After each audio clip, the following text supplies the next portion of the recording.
algo que está posto, né? O presidente Lula se reuniu com o Papa Francisco na manhã desta quarta-feira no Vaticano e tratou de assuntos referentes à guerra na Ucrânia e também sobre ditadores amigos seus. Segundo o jornal Estado de São Paulo, o Papa abordou crises regionais da América Latina e apelou para que Lula possa ajudar na interlocução com o regime de Daniel Ortega, que tem perseguido membros da igreja na Nicarágua e também na ditadura da Venezuela. Porque ontem o ditador de Cuba, o presidente de Cuba, ele falou com o Papa e Lula se encontrou, né, com o ditador cubano também ali no Vaticano. A primeira-dama também entrou na sala e ficou na audiência com o Papa. A previsão inicial era de que a reunião seria somente entre Lula e Francisco, mas ela foi incluída na audiência após uma rápida e prévia negociação. No Twitter, a conta oficial do governo brasileiro escalou um pássaro para acompanhar a jornada de Lula na Itália. Vamos assistir mais esta pérola. Ciao, sono la vostra rispondente Fortunata. Vi parlo direttamente dal Vaticano, vi porto alcune notizie. È arrivato il momento dell'incontro tra il presidente Lula e il Papa Francesco. Sarà un dialogo molto bello sulla pace mondiale. Seguite tutto dalle reti sociali del governo brasiliano. E aí, queridos, que bonitinha a Fortunata, né? A correspondente brasileira. Olha, a Lívia Weber aqui no estúdio, um beijo para você, minha querida, aqui trazendo alegria para este recinto, esse movimento que nós estamos falando da Pombinha Fortunata. E aí, Tiago Asmar, gostou da Pombinha Fortunata? É uma palhaçada, né? Tudo é uma palhaçada. Tudo que vem da esquerda já me revolta. Ainda uma pomba cobrindo o encontro do Lula com o Papa, e eu não aprovo muito não, tá? Era uma pomba meio cinza ainda, não era nem uma pombinha da paz. Ele acho que foi para fazer graça com a live dele, que ele fala assim, olha o passarinho, olha que bonito. Eu tenho um certo questionamento que eu sei que vai se gerar polêmica, mas eu acho que o Papa Francisco deveria questionar o comunismo no geral, né? Porque o comunismo persegue cristãos. Quem fez isso muito foi o Papa João Paulo II. Sim, eu acho que é uma função do Papa, como representante do cristianismo, da religião católica, aí para o mundo inteiro, ele deveria fazer um questionamento ao comunismo. O Lula não está lá? Questiona. Em vez de dar abracinho, em vez de dar só beijo, eu acho que tem que usar esse encontro também para ter um questionamento. Por que nos países que você apoia, Lula, que você inclusive financia, o Maduro persegue padres, o Maduro persegue bispos? Por que o Ortega, que é comunista lá na Nicarágua, persegue padres, persegue bispos? Eu acho que é muito fácil. Ele mandou uma congregação de freira embora. É isso. Freira! Imagina as freiras. Que mal você imagina o cônjuge das freiras, gente? Eu sei que gera uma polêmica, mas o Papa tem que questionar o que acontece. Porque o Lula apoia esses governos, o Lula financia esses governos. O Lula, inclusive, você já me corrigiu, eu falava 6 bilhões. A Venezuela deve 4 bilhões para o Brasil por causa do governo Lula.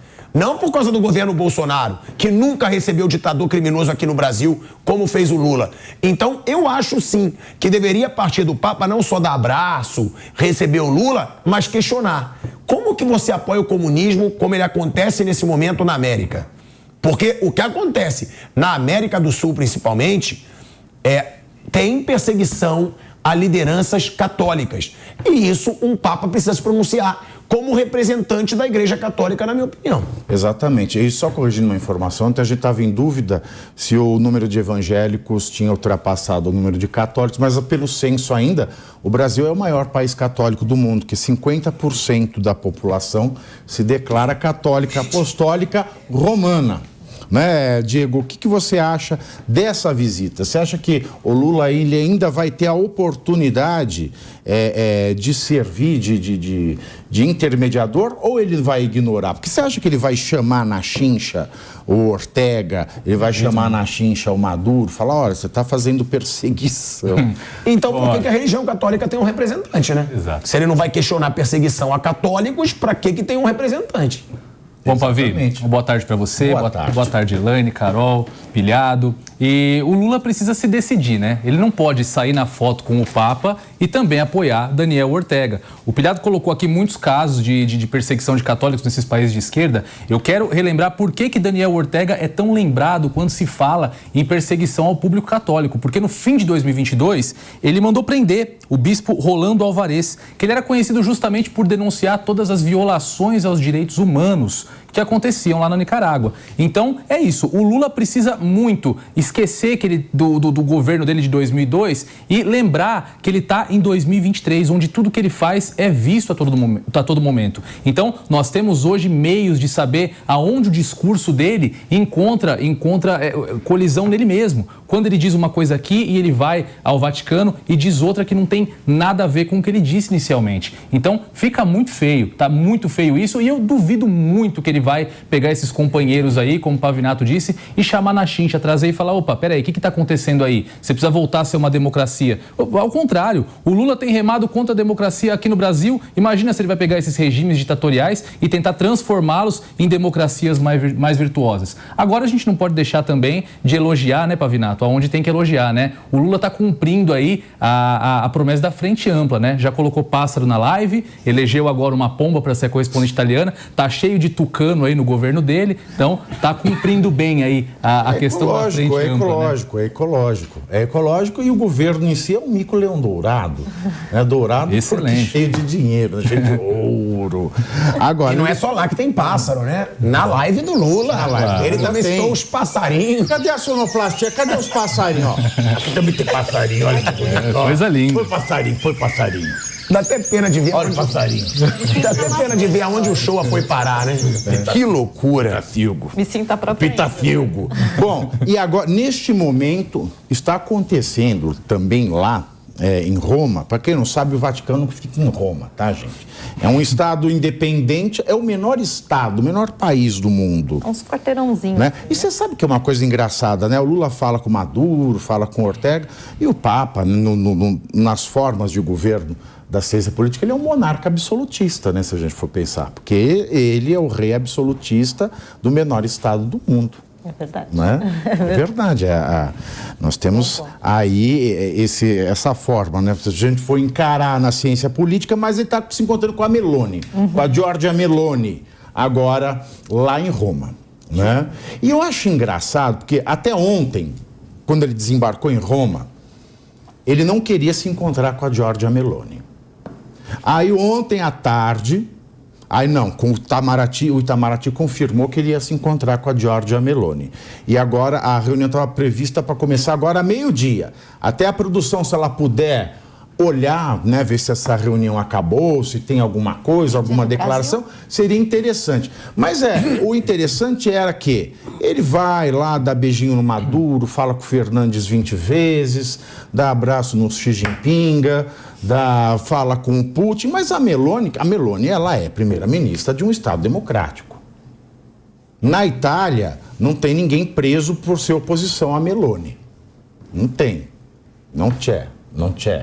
La fortunata può confermare per noi, mas não c'è. E é mulher. Aí ele não querer se encontrar com ela, pegou mal, que as críticas foram muitas. Mas aí agora está se encontrando com ela. E eu acho engraçado que toda a imprensa consorciada coloca assim, a primeira-ministra italiana, Giorgia Meloni, de extrema-direita. Mas que extrema-direita? Se ela só está fazendo coisa boa para a Itália. Roma, eu nunca vi Roma tão brinco quanto agora.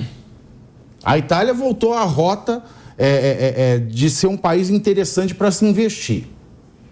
O PIB, o crescimento da Itália esse ano vai ser maior do que 3%.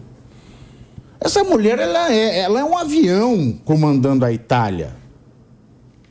Agora, que o Lula não pode ser o sugar daddy da Itália. Então, será que é por isso? Mas que coisa ridícula, né? Ele está no país, ele está em Roma, Ele deveria se encontrar com ela, se encontra, está em reunião com ela, mas tudo isso, né, misturado, você vê como a inconstância dessa narrativa. A narrativa democrática do Lula é que é falsa, afinal de contas. É tão falsa, Pavinato, boa tarde, meus amigos e a vocês que nos acompanham, é tão falsa que todas as visitas dele internacionais são recheadas de polêmicas, né, Pavivi? Essa, inclusive, primeiro com o Papa, porque tem a questão da Ucrânia, o Papa é um ente político acima de tudo, né? Em relação à Ucrânia, o Papa é a favor de armar os ucranianos, né? Já diferentemente de Lula, apesar de Papa também querer a paz, mas... O Papa ele quer armar os ucranianos? Ele é mais a favor de armar do que o Lula. Então porque... falei certinho onde que é o Papa. Um pouco por aí, porque... Porque não consigo parar quando eu começo. É que é maravilhoso. Tem que encerrar o compasso. É maravilhoso, mas tem que encerrar, porque senão não conclui o raciocínio da música. Mas ele porque se entende que não haverá paz se não der subsídios para os ucranianos. São entendimentos diferentes. Então, essa é a primeira polêmica que tem. A segunda é em relação realmente à Geórgia, né? Ela é fundadora, que é a primeira-ministra da Itália, e não é só extrema-direita. Agora, a mídia fala também ultra, super, master direita. Ela... E por que não fala que o Maduro é de extrema esquerda? Não, Maduro é presidente. Maduro é democrata. De Cuba, é verdade. Exatamente. Ela é de ultra, extrema-direita, e também a mídia soltou hoje que, na verdade, quem não queria falar era ela, que não queria falar com Lula também daquele caso, ela era muito imbativa contra Lula, foi desde 2010, quando no último dia de seu governo, no último dia de governo, o pessoal, Lula já estava em descendência, né, do seu modelo de gestão. O último dia de governo, 2010, seu segundo governo, ele abraçou Cesare Battisti aqui no Brasil, depois pediu desculpas, tudo, mas a atual primeira-ministra da Itália foi muito imbativa com Lula desde aquela época, ficou completamente com toda a razão. Então, essa decisão de aceitar uma reunião, segundo o que eu li hoje, ela falou tudo bem, vou aceitar a reunião agora, estão se reunindo, é muito importante. O Lula estar em conversa com o mundo é muito importante, só que como mesmo o Pavinato disse, o seu discurso não segue a lógica do seu governo e com cada um ele vai falando uma coisa, então se torna muito inconstante, né? E... para finalizar, Papa também eu acho que não vai ser tão imbativo assim com o Lula, aos ditadores que o Lula apoia, justamente por conta da comunidade católica brasileira, que o Papa depende muito e tem um trabalho forte aí para aumentar. Inclusive, Papa foi eleito, digamos assim, o Papa, porque ele tem um perfil mais jovem, mais moderado, justamente para angariar os jovens da América Latina, principalmente, né? Foi o primeiro Papa da América Latina. Então, vocês veem que é um jogo de xadrez complicado, mas até a primeira-ministra adotou um tom um pouco mais moderado desde que ela foi eleita, porque é assim que tem que ser um governante que a gente espera, né? Mas vamos ver o que vai sair dessa conversa desses dois, hein? Ela adotou um tom moderado. O Lula, cada vez, ele sobe mais o tom. E aí, Elaine, você que voltou recentemente Tô indo pra lá de Itália, novo. Amanhã. Eu votei na chapa da Meloni. Votei. Eu votei. Estou gostando muito do trabalho que ela tem feito. Está sensacional. De fato, a Itália está belíssima. Roma, principalmente. Inclusive, Roma está muito mais limpa e organizada que a própria Paris. Exato. E segura. Você anda à noite tranquilamente. Ela agora vai andar à noite tranquilo aqui no Brasil. Fica um pouco difícil. Mas essa viagem do Lula, qual é o sentido dessa viagem do Lula numa semana tão explosiva como essa? Tá, vamos lá. Boa tarde a todos. Boa tarde. Boa tarde a todos vocês. Nessa questão do encontro do Lula com o Papa, aliás, o Papa sempre muito simpático, eu tomei bênção do Papa. Eu encontrei com ele no Vaticano, simpaticíssimo, um amor. Que gracinha. O Papa já tinha, viu, Thiago, dito que pediria a Lula intercessão justamente nessa questão das ditaduras aqui da América Latina, né? Para que o Lula intercedesse junto a Ortega e Maduro. Então, já teria nessa audiência do Papa com o Lula, teria essa pauta, tá? Agora, a respeito das viagens internacionais de Lula, elas são importantes, né? Porque a gente precisa retomar retomar as relações diplomáticas internacionais. A gente precisa lembrar que Bolsonaro, além de ter passado por um período pandêmico que o impediu de visitar os países, né? Então nós ficamos por muito tempo aí sem viagens internacionais do presidente.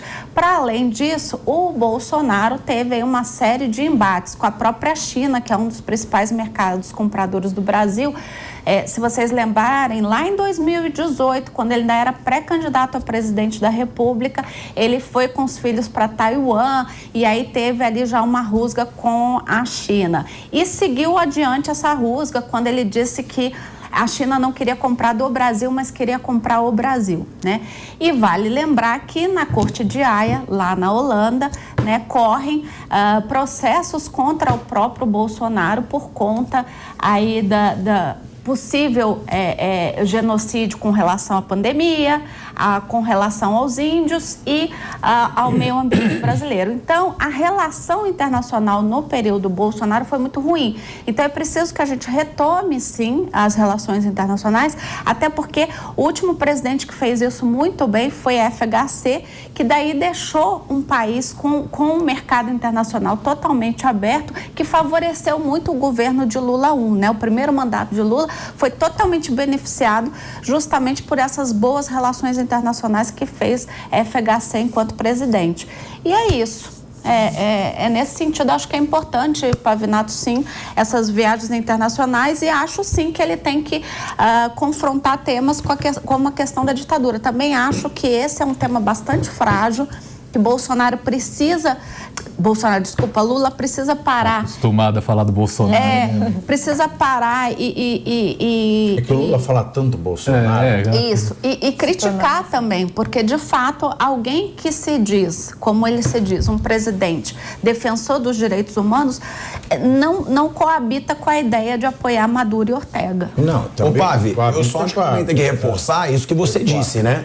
Que o Lula não quer encontrar a primeira-ministra da Itália de extrema-direita. Isso é a nossa mídia. A nossa mídia é isso. É isso aí. A nossa mídia, ela é esquerdista. A nossa mídia, ela é sem vergonha. É parte também. Eles não têm vergonha na cara. A gente também é mídia, né? Então... Não. Sim, essa grande mídia que a gente sabe. É lógico, o grande consórcio. Porque quando o Maduro pisa aqui, é o presidente da Venezuela, Nicolás Maduro, chega ao Brasil. E quando é uma pessoa que, se Deus quiser, ela não quer encontrar o Lula. Se ela não quiser encontrar o Lula, ela ganha ainda mais o meu respeito.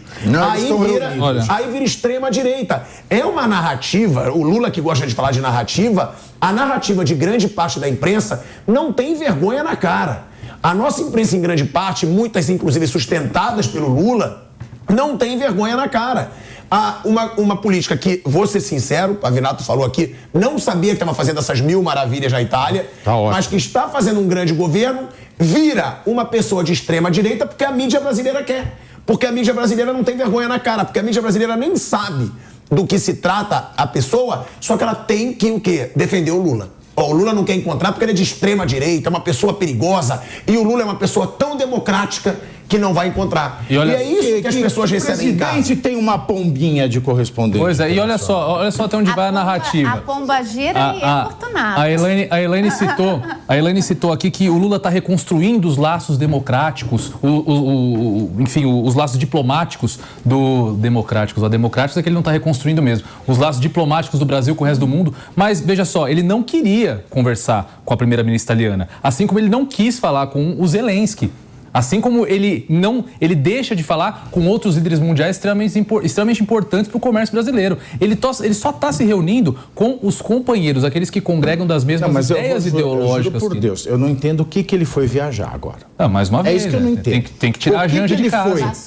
Não, é assim, vai resolver os problemas do mundo, não resolve os de casa. Parece coach, gente. Não, acabou de ter aí a decisão da Câmara da França contra as relações da Europa, da União Europeia com o Mercosul. E uma das agendas que o Lula vai tratar é justamente essa lá com o Macron. Esse é o principal ponto, na verdade, Exato, que eu acho que é o que importa. De fato, de toda a discussão, esse ponto é o que importa, o acordo Mercosul e União Europeia, que Lula não tem interesse, com razões interessantes, até para proteger o nosso agro, mas ele quer mais para proteger as vendas governamentais. Ele levou o presidente da Apex, que não fala outro idioma, para tratar desse desacordo. Ia dar muito trabalho.